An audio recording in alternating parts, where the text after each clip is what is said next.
Hi, everyone. Good afternoon. My name is Laurel Bellman. I am an event manager at Do It, and I'm very happy to be here with Manda Johnson and Sean Bossinger, and we are going to be talking about effective use of contract staff augmentation services. So I think we'll have some time at the end for questions. So if you are attending the session virtually, just put those questions into the chat and I'll read them out. And if you're attending here in person, just raise your hand and I will bring you the microphone. And with that, I'm passing it to Sean. Thank you, Laurel. My name is Sean Bossinger. My pronouns are he, him. I am the CIO and Director of IT for the UW School of Veterinary Medicine and UW Veterinary Medical Center. Hello, everyone. My name is Manda Johnson. I'm the desktop support manager for the College of Engineering.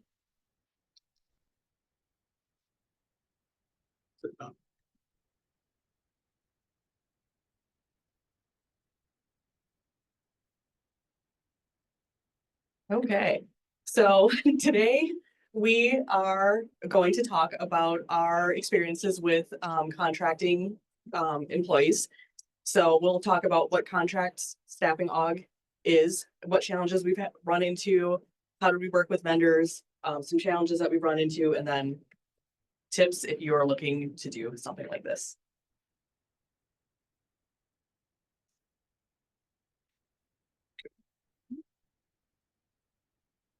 So what are staffing augmentation services? Essentially, these are organizations that provide contract labor for you. So here at the university, we have a number of different employee categories. We have academic staff, we have university staff, we have temporary employees, it used to be called limited term employees, and we have fixed term terminal type employees that have a fixed horizon on their employment. This is none of those. This is actual, we go out to a bid, we post a position, and a company fills that position for us, and we pay that company through a purchase order. So it's essentially a vendor who can find staff willing to work on contract. They provide sometimes very specific job skills, and that's something Manda's going to be talking about, or they provide a large number or large quantity of employees to fulfill a need. That's something I'll be talking about a little bit. And there's a couple of different ways that you can hire these type of employees. One is through a mandatory use contract that we're required to use from the university, or if you have a defined project, you can actually engage with someone who's already on state contract. So I'll talk about my experience at the College of Engineering. So we were looking for help with project management. We just have so many projects going on. And while we have some people with that skill set within our staff, we just do not have bandwidth. But we were not able to get a full-time position for various reasons. And also needing to justify this position to leadership, we weren't sure if it was going to be a full-time position and how long it would last. So what we had originally done is my director reached out to Do It, the project management office, to ask if they had any staff available that we could contract with them, any UW staff. But not surprisingly, they're all tied up in ATP right now, so they did not have anyone available. So we were, but when we met with Scott Cole, is who we met with at Do It, he let us know that he has worked with other places on campus to get project management staff through this vendor called Knowledge Services. We sat down with him in half an hour and basically had this whole thing figured out. It was wonderful. I can't say enough positive things about it. But so we worked with Scott from Do It to put together a job description. And what he did is he took that, worked with Knowledge Services, and the next thing that I needed to do was just, after he sent that to Knowledge Services, we basically got an email with a bunch of resumes that we needed to review, and we reviewed them, talked about people we wanted to meet with. I think we had it narrowed down to 3, gave them some interview times. Scott set up the interviews for us. He gave us lists of potential questions to use. So we sat through those interviews, gave him our recommendation of who we would like to hire. And then he worked through all of the accounting processes. So we didn't have to do anything. It was really the lightest lift. And we were able to get someone in within a month, which is unheard of on campus for hiring, but this is easier because it's not a true campus hire. And really to this day, DoIT has pretty much managed everything for us. I get an email weekly to approve time, but DoIT is managing all the time and payments to them, and then I believe they're billing us back. So it's been a really positive experience overall. But I will let Sean talk about his experience at Veterinary Medicine. Excellent. Thank you, Amanda. So our project was a little bit different. We weren't looking for a specific skill set. Well, we were, but we were looking for a lot of that specific skill set. So for those of you who don't know, the School of Veterinary Medicine just opened a new animal hospital. And as part of opening this new animal hospital, we had around 400 computer workstations, large screen monitors for building signage, and AV systems that we needed to install. And this particular skill set, we needed more people than my team was able to provide. We have essentially 3 desktop support people on my team currently who work for the School of Vet Med. And in addition to that building, we still had our daily work that we needed to do. So this group was actually, my group was actually supporting implementation. But what we did is we were actually worked with Knowledge Services to provide us with resumes. KS provided us those resumes. They essentially posted the job for 1 week. We provided them I'm sorry, I should go in order here, but we provided them a position description. KS then puts that position description out to, I think it's 167 different vendors. So staffing agencies like Beacon Hill Staffing or CDW or any other number of contract staffing organizations. Tech Systems is another example of that. There's 167 vendors that they work with and put those position descriptions out to. And from sending that out, we actually received about 120 resumes, and we were able to cull through those pretty quickly just based on our need. But we determined that for installing those 400 machines over a period of 4 weeks, we needed 4 people. And what we wanted to do was get those people in, get them trained, and get them up and running pretty quickly. And we figured that we would need to be able to increase or decrease the staffing as we progress through the construction process. So, like I said, we contacted KS. They sent it out to 167 vendors. KS actually handled the scheduling of those interviews. We didn't handle the scheduling of the interviews. We just provided them times when we would be available. After those interviews, we selected the staff. And essentially the way this works here at UW-Madison is you create a purchase order through Shop UW Plus. 1 purchase order equals 1 employee. So each employee has a purchase order that you then manage the billing on.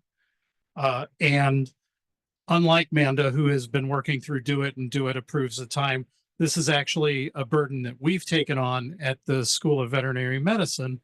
And the overhead in this, it might sound like a lot, but literally it's just looking at an employee's number of hours that they've worked, ensuring that that number of hours is actually what they've worked, ticking a box and saying, yes, I'm saying that this is the number of hours that they worked. And then 4 weeks later, we get a notification from Shop UW Plus that Knowledge Services had submitted a bill for this, and we had to put a receipt in.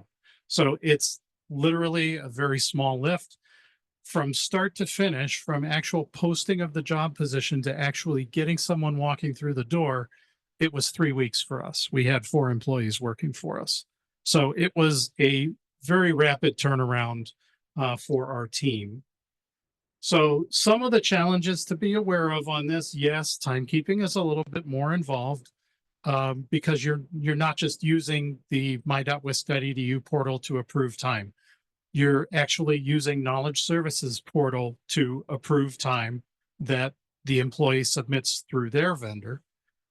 And then you approve that time, you become very familiar with Shop UW Plus and recording receipts to purchase orders that are coming through through Shop UW Plus. One challenge with this is not all vendors are equal. Not all vendors provide the employees the same benefits. So as an example, my 4 employees came from 3 different vendors, and the 3 different vendors have very different benefit sets for their employees. Those employees talk amongst themselves because they get to know each other over the course of the project.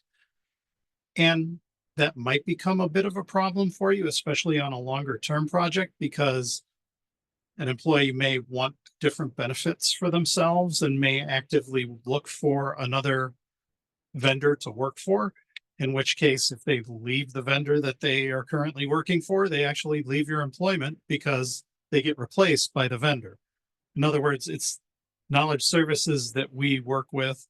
Knowledge Services interfaces with the vendor. We don't really have a direct relationship with the employee.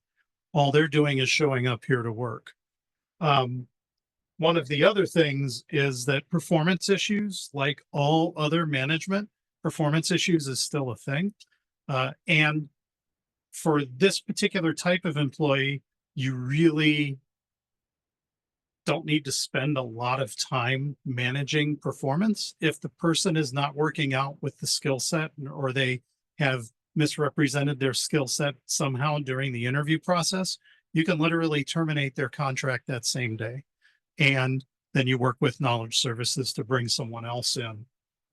So some of the tips for success, if it's your first time doing this, you want to start early. You want to learn how to work with Knowledge Services. If you want to learn more about this, you can reach out to me.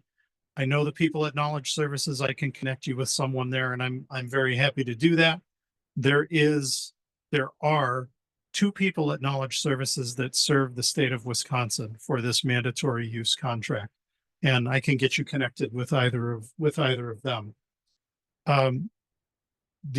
Another tip for success is, as I just described, end a contract as soon as you believe it necessary. If a person's not working out for you, don't be afraid to end that contract at that point. We had someone who actually showed up to work for us. They had indicated they could do the desktop installs. They told us they knew how to work with Windows imaging. They didn't. There's really no way to test for that other than to try them out and see if they can actually do the work. Understand who your point of contact is for everything related to this. For Amanda, she's lucky she gets to deal with Do It. Maybe lucky, maybe not. She's lucky because Do It did the administrative overhead. I actually had to deal with or work with Knowledge Services. They're very good to work with. But that's essentially it. So that's it in a nutshell. Did you have anything else you wanted to add? I don't think so. No. I think both of us have had a very good experience working with people that have been given to us by Knowledge Services. I did run into one odd challenge. We had a person who was working for us, and this is a person we had to terminate. But when we terminated them, they actually, after we ended their contract, actually contacted the dean of my school and claimed that I had fired them inappropriately, which they weren't an employee of mine. I didn't actually fire them. We just collected their gear and they went home on a Friday. and were not slated to return on the Monday. But they actively called my dean. And I found out about this through our human resource director, who actually came and talked to me. She's like, tell me what happened here, because I didn't know you hired someone. And I'm like, we didn't. This is how we went through this process. I actually had to work through that discussion with our human resources team to assure them that this actually wasn't an employee, which is what they were claiming. They were claiming they were an employee of the university, but they're not. They're actively an employee of, like, this particular person worked for Beacon Hill Staffing. So they work for Beacon Hill Staffing. My agreement's with Knowledge Services. My contract is with Knowledge Services. You can actually end that contract early. KS has no issues with you doing that. And yeah, it was pretty straightforward. So what questions do you all have, if any? Oh, wow. There's like multiple questions.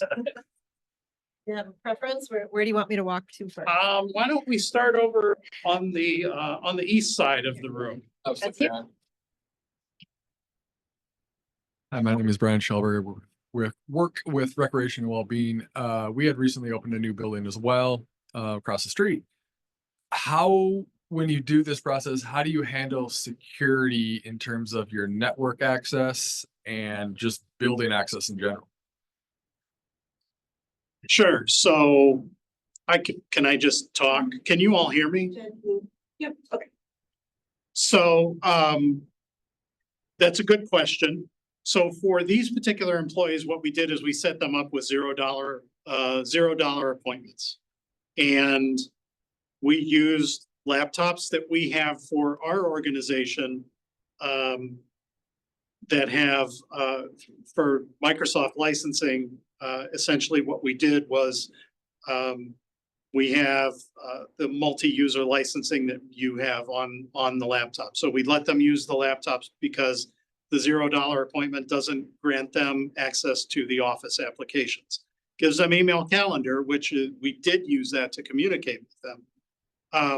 But from a networking standpoint, we actually use Campus Active Directory. So with that $0 appointment, we were able to set them up with net IDs and grant them the access that they needed in order to provision machines and attach them to our network. The other thing that we did for this particular contract, which may be of interest to you, is we actually used Dell Boot and Factory for imaging the machines. So the machines came about 3/4 imaged already, and then we just have to attach them to the domain and they were ready to go. So it was very light work on the part of the people actually installing machines. Does that answer your question as far as security is concerned? Yeah, but then can you follow up with like building access itself? Like as our building opened, certain sections were key card only at that point. Sure. So for our group, what we did is the School of Veterinary Medicine has very tight control on building access through WIScard. So we actually have visitor cards that we have available to us through our facility manager. And we picked up 4 of those, granted them the access that they needed to the specific areas that they needed access to, and not to any other areas. We kind of locked that down very tight. Also, I won't say we escorted the employees around, but we always had a full-time staff member that was working with these 4 employees in the facility. So we always had one of our full-time team members with the 4 employees. So, Thank you. I'll say that ours was similar. We have ours set up with a $0 appointment where our person is primarily working remotely, but when they do come, we're working on getting them access to our building. Our group just moved, so we haven't had an office for this person, but we're in the process of setting that up so they can come to work on campus with us if she so chooses. they get shoot a WIScard too, don't they? Yes. So they could get a full WIScard, I believe. Yep. Yes. Jason. That's fine with that. What? Me? I can't project at all. So I'm really kind of interested in like the two very different use cases that you have here, and I kind of wrapped my head around your short-term version of this here. But hearing yours being a project manager, that implies fairly long-term employment because, well, if you're using a project manager, it isn't a short thing. But at the same time, you said you couldn't make a full-time hire. So how does that work out with like administration and stuff that you're effectively making a full-time hire without making a full-time hire? So our person that we're working with right now, she is working about 50%. And we had talked to her about that in the beginning. She is ultimately looking, she is someone who actually has worked on campus before. She's worked for a couple places around campus. She's worked for systems, so she's very familiar, but had to step away because of some life things that are going on. So she's only looking for part-time right now, but I know that she's using it as kind of a foot in the door to try to get back into the university. And I would love to get to a point where we can hire a full-time person. If this could work out in the future where we could hire her, that would be wonderful. That makes me think of a follow-up to this. Is the hiring process for a full-time person any different in a situation like this, that she's been doing the job as a contract? You say, this is fantastic, we finally are able to hire somebody. Do you have a way to kind of shortcut it through since you already have working relationship with her? Can I answer that? Or do you have to go to a full search and screen? You actually have to go through a full search and screen. And you cannot sell the position to that person. So, like, for example, I can't target recruit someone from one of these organizations. I can't go to them and say, hey, we've got this position coming open and you should really apply to it because you would really be a shoo-in candidate. And for our use case, we did not, we didn't do that. We actually hired one of our contract workers because he was so good, but we had a position that opened and we were able to hire for an ongoing position. It is a full recruitment. We went through the full recruitment process. He actually came out the top candidate. Part of that was he was very familiar with our organization, but another part of it was he just brought that skill set, and it was a totally, I would call it a totally legit recruitment. So there's really no way to shortcut it, but there are opportunities to do that. Thank you. Other questions? Jen had a question. Oh, yeah. All right, so I'm going to start with an easy one. So you chatted a little bit about security and how you got your contractors a $0 appointment. Have either of you hired folks who you didn't do the $0 appointment for and that you just did the POI net ID appointment, and any challenges within that? No, we had some challenges with her net ID and her appointment, but it was confusion on our end. Between some of it was me not reading an email, but a lot of it was partially because she had been a UW employee before, so we didn't realize that when we reactivated her net ID, we didn't completely reactivate it. So she was having some issues with services for a while, but once we talked to HR and figured it out and she reactivated, everything's been fine. But again, we only use a $0 appointment.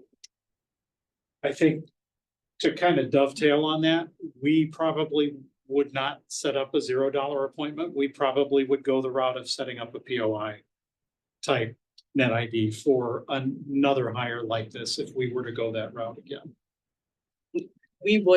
I would use $0 appointment again because we need her to have access to like the Google Suite and Teams and all of those types of things, and that's the way to get that.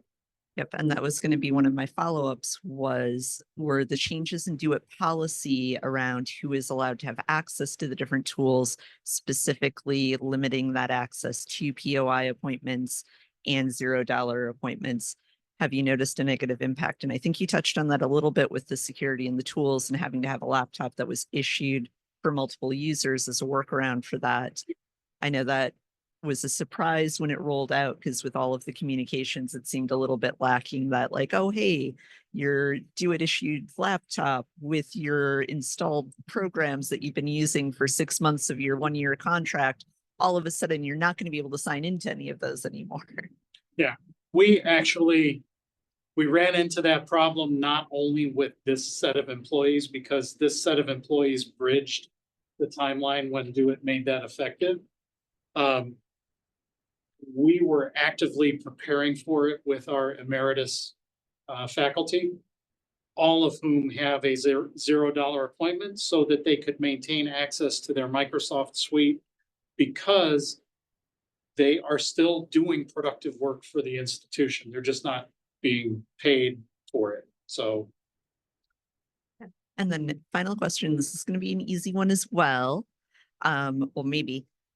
So just out of curiosity, for the short-term 4-week installation project, was there a reason that you went with knowledge service and the resume recruitment process rather than using a contracted staff company like athletics uses for all of their sports changeovers, or that housing uses for their specific construction projects, or, you know, the event centers use for their technical AV staff? Sure. The bottom line on this is it's knowledge services is essentially the mandatory use contract from the state of Wisconsin that you have to use for this kind of staffing augmentation. We do not have and did not have a project set up to where we would be using people regularly. So this was the route we went. We figured that they could cast that broad of a net with those 167 vendors. And we thought that that was probably the best way to go, as opposed to focusing on the other thing that I mentioned during the presentation, was going with a single vendor who already has a contract with the state for a defined project. That also is an option that you can use for this purpose. All right, thank you so much. That's all we have time for, unfortunately, but thank you so much. The people side of change is going to be happening right after this. So thank you, everyone. Thank you especially to Sean and Amanda for presenting today. Thank you. Thanks, everyone.